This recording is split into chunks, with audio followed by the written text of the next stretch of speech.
Hey now guys, I'm back here with another book review to share with you guys. This one is NAMOR Volume 4, Titans 3, which came out a little under 2 months ago. So it's still a relatively new book. You should be able to get that in your comic book stores. Covering 1970 to 1972, and it covers issues 28 to 49 and Daredevil number 77, which crosses over into issue 40, and material from Kazar number 1, which has a story about Hercules, which crosses over into a Submariner story. So they just wanted to give a little insight into the story that would involve Submariner, but it's initially all about Hercules, the Kazar number 1 story, the material from. It's like 11 pages of Hercules. But the rest is about Submariner. Submariner is going through a lot of upheaval, guys. Let me just fix that. First of all, we have Roy Thomas writing, then eventually goes into Jerry Conway, the usual suspects of the 1970s. Once Stan Lee vacated the spot, then it became like Roy Thomas, Jerry Conway, Bill Mantlo, Tony Isabella, as writers. And then, of course, you had your stable of artists. But it always seemed like the same writers on every book at the time. It's pretty funny. So yeah, Roy Thomas and then Jerry Conway doing the writing. We have Sal Buscema doing the artwork. Ross Andrew doing a couple issues. Gene Colan, always a phenomenal Gene Colan, one of my favorite artists from that time, doing some stuff. Marie Severin also doing a couple fill-in issues. And pretty much, guys, this is the one where Namor marries Lady Dorma. She gets killed by Lyra of Lemuria. Lyra's first appearance, what was it, 32? Issue 32? Green-skinned. She's green-skinned. Everybody else is blue-skinned. She's such an evil bitch, Lyra, but it was such great drama happens. So Dorma dies, and Namor decides to quit his kingdom. He's like, you know what? I'm no longer your king, Atlantis. See ya, deuces. And he just leaves. And he goes on this quest to find his father, who apparently is still alive. Leonard Mackenzie actually is not dead. He's alive. And his friend, Diane, who is Tiger Shark, Todd Arliss' sister, Diane Arliss, who's in love with Namor, helps him. And Stingray's involved, Walter Newell, tries to help, but he's in love with Diane, and Diane's in love with Namor. So it becomes like this whole big storyline. But it's interesting because at, what was it, like issue 40, when he leaves Atlantis, Namor's book becomes like a gothic storytelling. Gothic, a little bit of horror, not really horror like monsters, but yeah, I would say definitely gothic, which is interesting. It's similar to Doctor Strange around this time, Batman around this time, when Neil Adams and Dennis O'Neil worked on that book, which I really liked.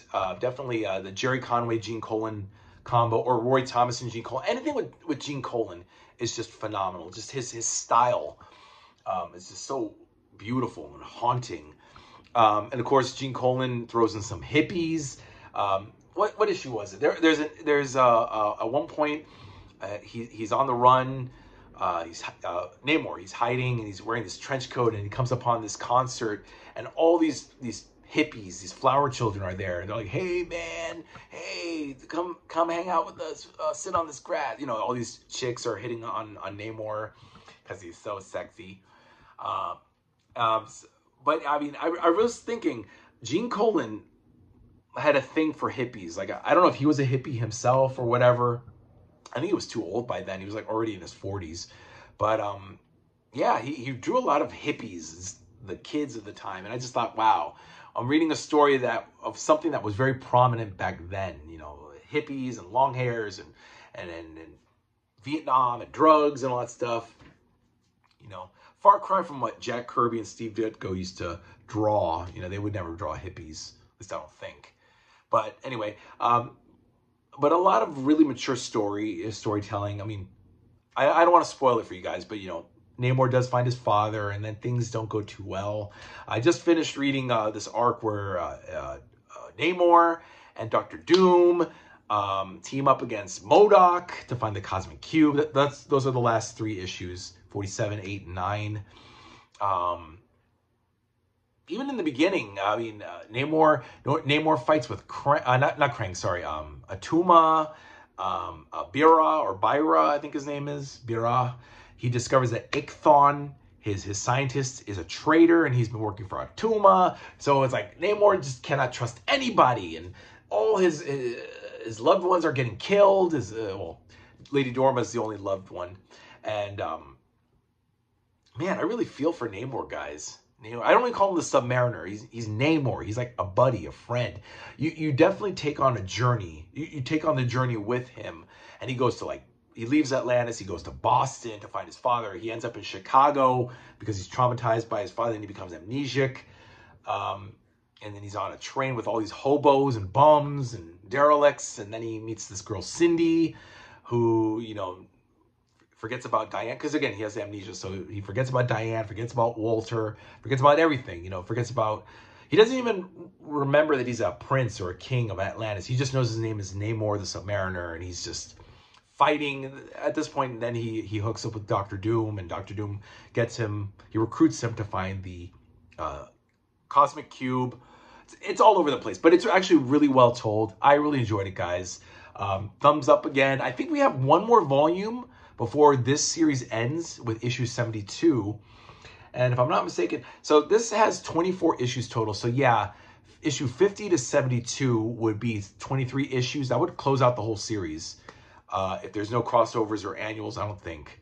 So, because the series ended in 74. So we probably have one more volume. And I don't know, guys, if they do the modern, not modern, I mean like the 90s Namor. Because I know there was a Namor series in like 1990.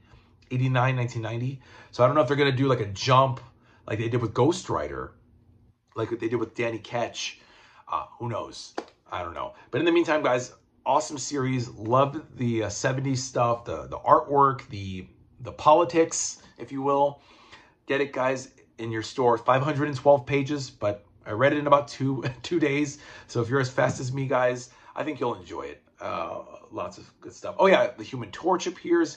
Johnny Storm totally fucks up and leaves. He realizes, damn, I fucked up. I didn't do Namor any favors. But I'm not going to spoil it for you guys. Check it out. Titans 3, guys, Volume 4 of Namor in stores now. Should be, anyway. It's been out for 2 months now, so check it out. And yeah, guys, let me know what you think in the comments below, and I'll see you next time. Next one, oh, by the way, is going to be... I should get it out now, guys. I'll be reading this one. Volume 5 of Moon Knight, The Trial of Mark Spector. Going to be the next one. Since I've already finished the Moon Knight series, I might as well just read this. This just came out like last week, so I'm going to check this out next. Moon Knight, Volume 5, guys. Check it. I'll see you next time. Bye.